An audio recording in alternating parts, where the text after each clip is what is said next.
Hello, hello. Thank you for joining today for this week's Power Lunch, the Great Shakeout, leveraging your Alertus solution for earthquake preparedness. My name is Brooke, and Sarah is going to be joining us today as well, and we're both training specialists here at Alertus. This session is going to prepare you to enhance your organization's earthquake response plan, understand essential safety procedures, and learn how to effectively participate in the International Earthquake Drill on October 16th, 2025. We'll also demonstrate how to utilize your Alertus system to send critical weather alerts and life-saving information during an earthquake. This is an interactive session as always, so please feel free to put any questions in the Q&A feature or the chat, and please be aware that the session is being recorded for training purposes. So with that said, I am going to start sharing my screen and look at some introductory slides today.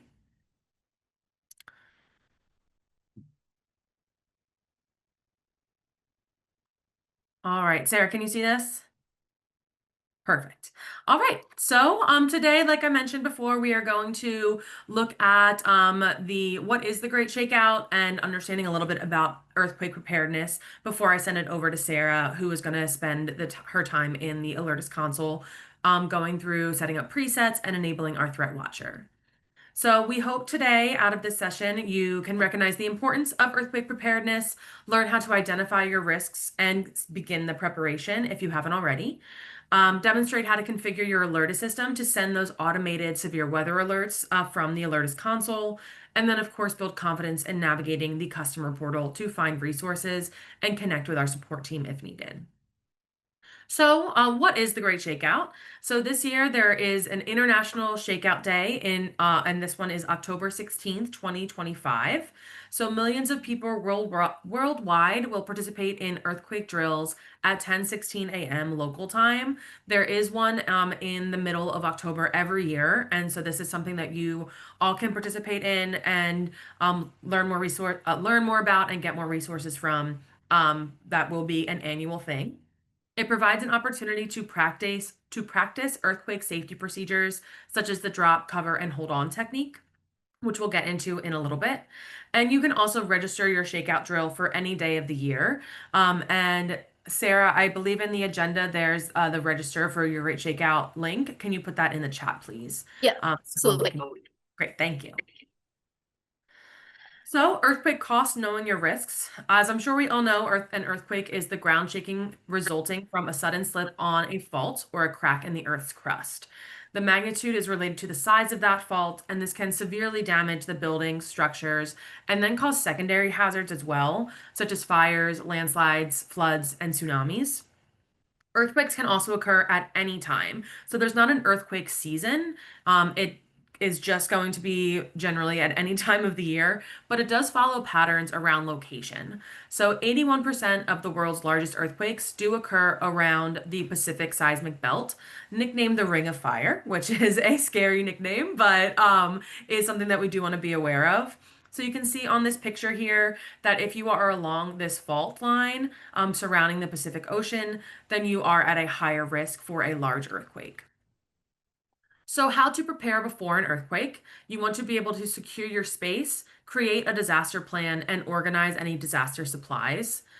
Also, the drop, cover, and hold on is a specific procedure that official rescue teams, emergency preparedness experts, and others recommend as the best way in most situations to protect yourself during that earthquake shaking. So you would drop to the ground or lock if you are on wheels. You would cover and you would hold on to something that is around you. There is also a ton of other resources that, once again, there is a link for that Sarah is going to put into the chat when she gets a chance around planning and participating in the shakeout. So there are manuals and other planning documents that are provided to you on their website that can help you with preparing before the earthquake happens. And then, of course, your Alertus system is here to help communicate with essential updates and life-saving information when and if this situation does occur.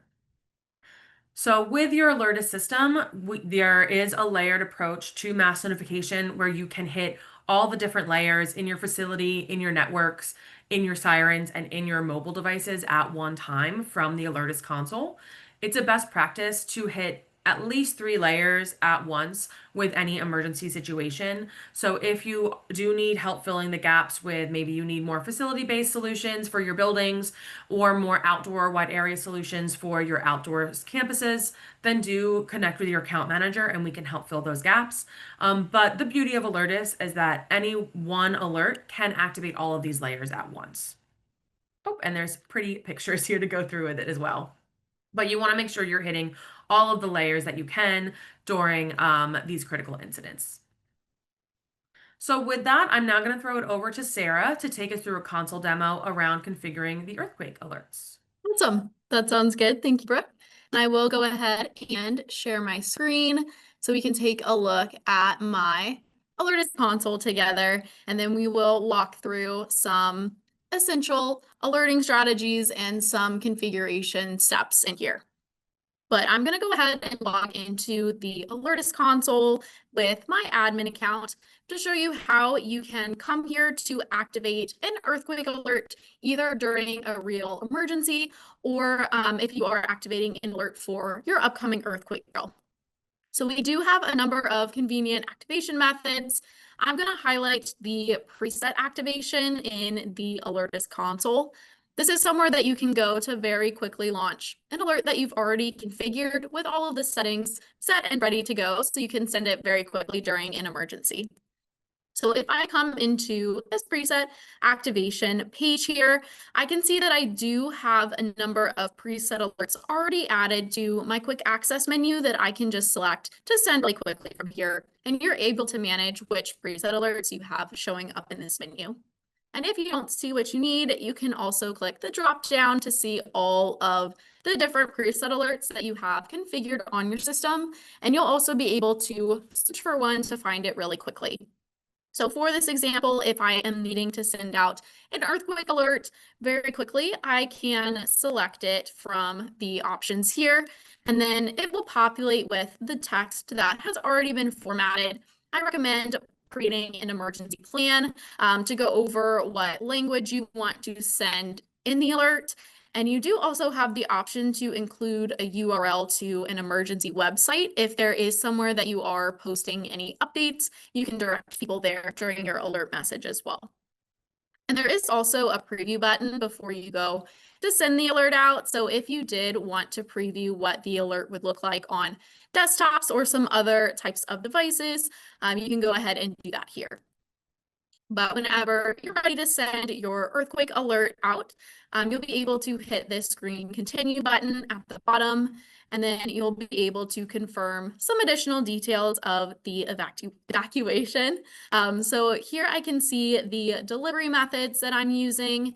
So this alert would go out to my desktops, my text-to-speech speakers, my alert beacons, and also my alert displays in my main campus group. Since in this example, this is an earthquake alert for main campus. And then I'm also able to see here the total number of devices that I'm targeting, as well as how many of those are actually online right now.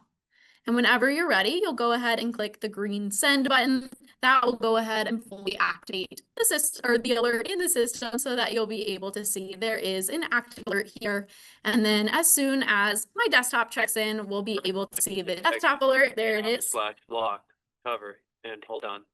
For additional information and updates, go to. And I'm going to go ahead and click that acknowledge button. That will close the alert from my own desktop. But as you can see, the alert is still active in the system whenever the emergency condition has ended, or if you do need to end the alert early after running your drill, you're able to come to this active alerts window.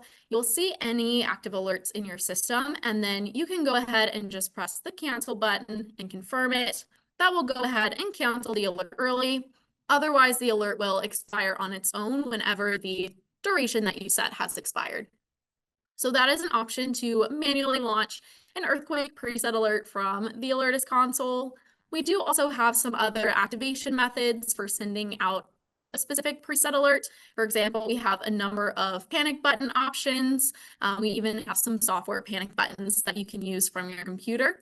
And if you're interested in taking a look at any of those other activation methods, your account manager can definitely give you some more information. But now that we have sent the alert out, I do want to take a look in some of these configure system settings to get a better idea of how I set that up and configured it ahead of time.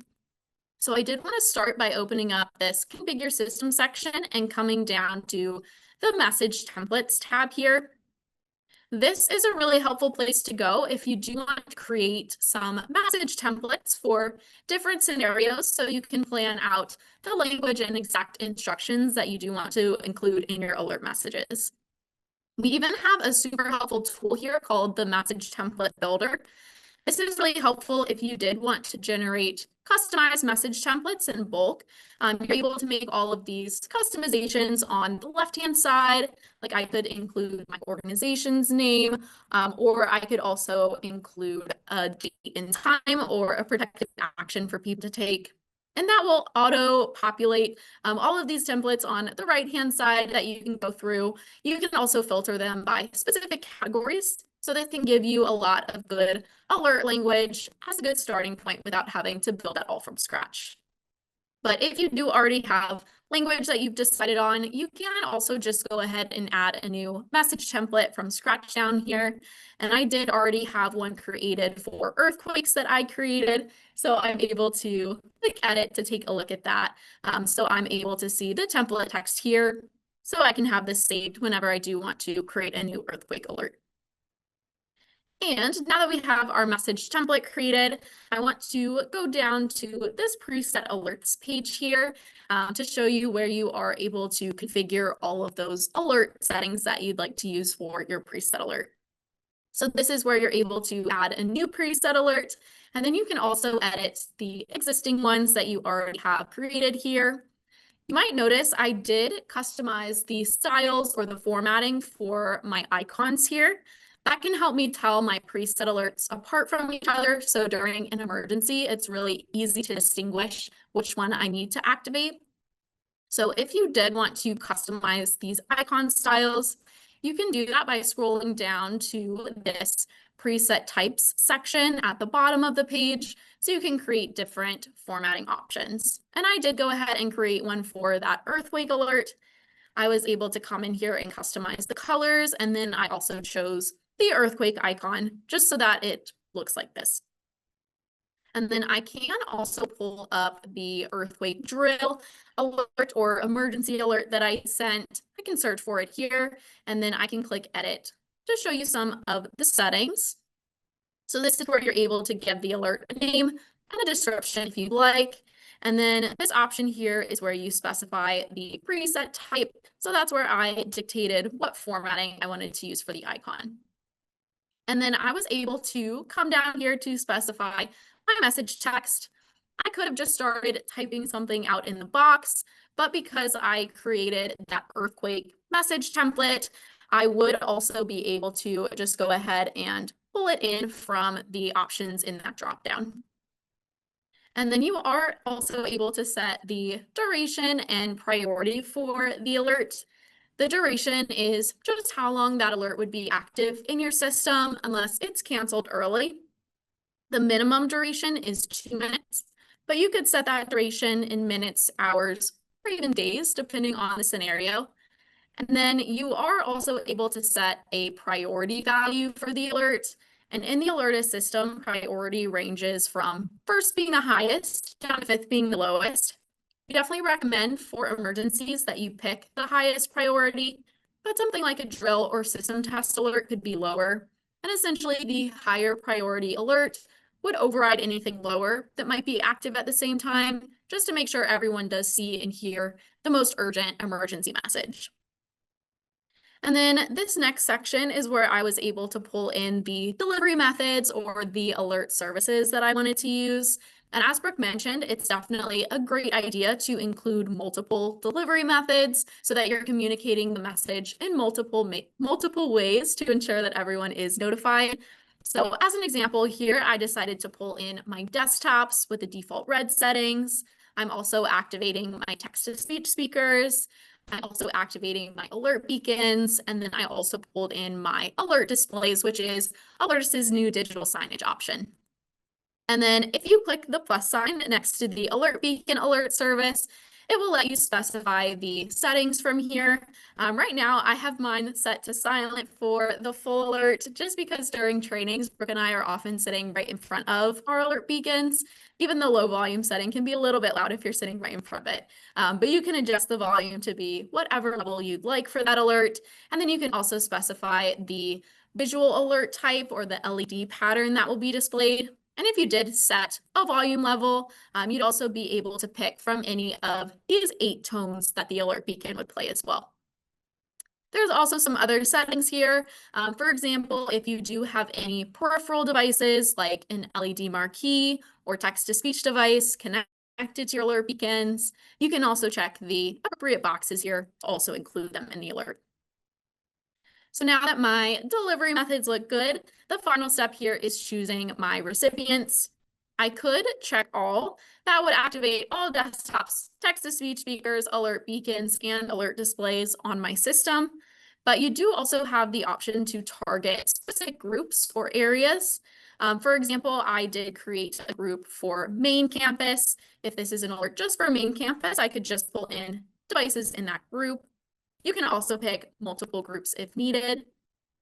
And then you do also have the option to just target individual units or devices.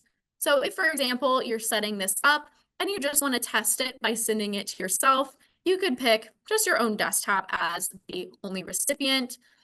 You could also pick multiple devices if needed, and then you can always come here and update the recipients whenever you've tested it and you are ready to go ahead and send it out to everyone. But for this example, I'm just going to leave it with my main campus group. I'll go ahead and click Save there.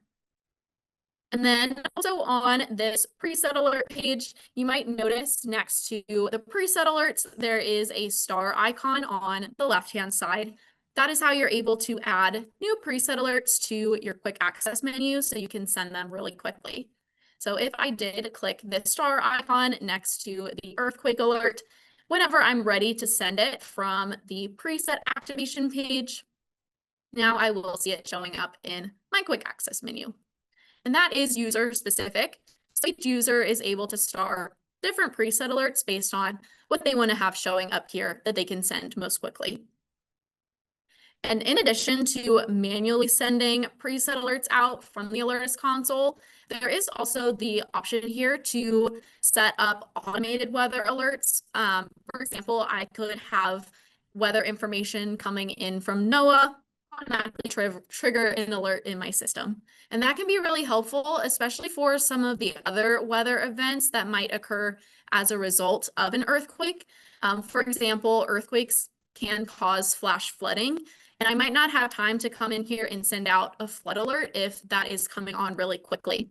So that would be an example of something that I might want to set up an automated weather alert for. And if you are looking to turn on those automated weather alerts, you're able to do that in this middleware settings. If you click the middleware button on the bottom left of the console, and then under configure, click Alertus middleware settings, that will bring you to this page. And for weather alerts, you'll want to come down to this threat watcher section. This is where you're able to turn it on so that you can start monitoring those weather feeds. And I do recommend using this Tap API NOAA option. You can check to enable it here, and the URL should show up automatically. And then you're also able to specify which event types you want to pull into your system. Right now, I'm just pulling in everything, and then I'm filtering it later in my console to decide which events I want to actually activate my system. And then you can also specify the zone and county codes that you're looking for. Definitely don't recommend pulling in weather alerts from across the country. So you can specify just the specific areas that you're interested in. And if you're not sure if you have access to turn on this feature, you can definitely check your licensed features in your Alertus console. If you click on the support button, you can come to licensed features and then see the activation methods inbound that you have access to. And as long as you have this Threat Watcher NOAA checked, then you'll be able to enable it and start using it from those middleware settings. And once you do enable Threat Watcher, that means your Alertus system is able to process weather information coming in from NOAA. And you'll see that being processed in one of your dashboards. If you click to open your event dashboard, this is where you're able to see events that are coming in and being processed by your system, including panic button presses, but also including those weather events. And weather events are going to show up as cap alerts here. And then you'll be able to see the processing details or the action that your system took in response to that event. So by default, before you configure anything specific, when these weather events come in, you'll see something in the processing details that says no action was taken, no matching custom event trigger. But when you do want an action to be taken for a specific event, you can create what's called custom event triggers that will tell your system, if a particular event comes in, then I want you to take this specific action. So for example, I did have a flood warning coming in, and I can see that the flood warning event matched a custom event trigger I created to send a preset alert called flood warning. And if you do click on the event trigger link, it will bring you to this page where you're able to see how you have it set up. If you're building new ones, you'll be able to go under Configure System, click on the Custom Event Triggers page, and then you'll also be able to add and edit custom event triggers from here. And here's that one that I created for a flood warning. And if I click in, I can see how I have it set up. So I can see that I've given it a name. It's enabled, so it's turned on. And then I was able to specify the event criteria that I'm looking for. So I'm saying it has to be a cap alert and the event needs to equal a flood warning. So for any flood warnings coming in, I'm saying that I want to send a preset alert called flood warning that I've created in the same way that I created the earthquake preset alert that we took a look at. So I was able to specify all of the message settings as well as the delivery methods and the recipients that I wanted to target. And from this custom event trigger page, you do have the option to get more specific about what event criteria you want to actually activate your system. So I'm able to add additional criteria here. For example, I might only be interested in activating my system if the certainty value is one of observed or likely. I might not want to activate yet if it's considered possible or unlikely. You can also add additional criteria for things like the severity. I could say the severity needs to be extreme or severe. I'm not necessarily interested in moderate, minor, or unknown. So you can get as specific as you'd like. And then from the advanced settings here, you're able to specify which of these criteria actually need to be met for the actions to take place. So by default, it will assume all of them need to be met, but you can replace some of these ands with ors and then group them together with parentheses if you'd like. So in this example now, I'm saying the event has to equal flood warning, and it has to be a certainty value of observed or likely, or it has to be a severity value of severe. It doesn't have to be both.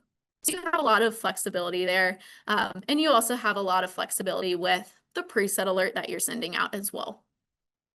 And if you did want to test this configuration, there are some options that you can use from that event dashboard that we were looking at. So for example, I might not want to have to wait for an actual flood warning to come in to see what my system would do in that event. So I can actually create a flood warning event in my system to then see how it would actually respond. So if you have a previous flood warning event that's come in, you can click this arrow icon to resend a modified version of the event to see what your system would do. And if you don't have a previous one, you can also create an ad hoc event for a number of different weather event types. For this example, the source type is going to be a cap alert, and then the event template can be any of these options. You can even create new event templates if you'd like. But for this example, I will pick that flood warning, since that's what I used in my example. So I'll be able to see some event details showing up in the XML here. These are all of the criteria and information that NOAA would be sending, and you can edit this XML to match criteria that you have set up in your custom event trigger. For example, you could edit the severity or the certainty value from here if you'd like.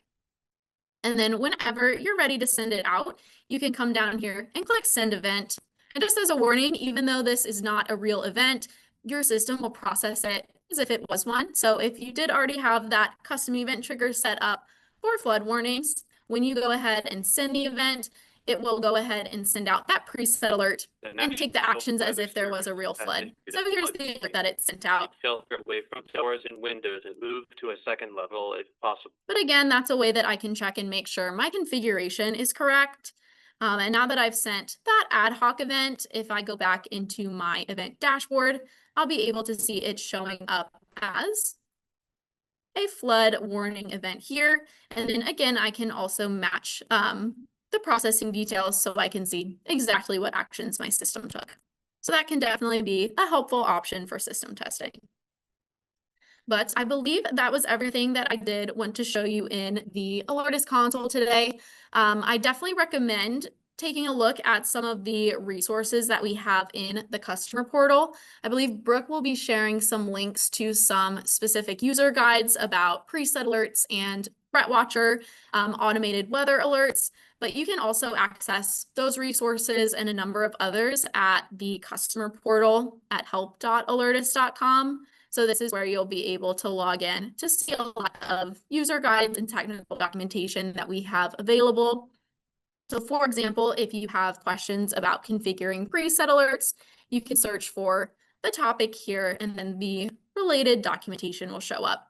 And if you don't have a customer portal account yet, please reach out to your Alertus account manager, or you can also reach out to the training team and then we can go ahead and set up an account for you. Great. Thanks so much, Sarah. This was very helpful. Definitely covered a lot. So this is recorded and will also be on the customer portal when needed as well. In addition, I did put all of those links in the chat, so please feel free to explore those. And if you have any questions, feel free to reach out to us at trainingteam at alertus.com. As you all know, we have these every week. So next week, we are going to be doing one specifically on Alertus Desktop 7 configuration of software panic buttons. So if that is something that you're interested in, I just put the registration link in the chat as well, and we hope to see you then. There's about 2 minutes left, so we're going to stay on the call if there are any questions. But if not, thank you and have a good rest of your Friday and weekend, and we'll hopefully see you next week. Yes, have a good weekend.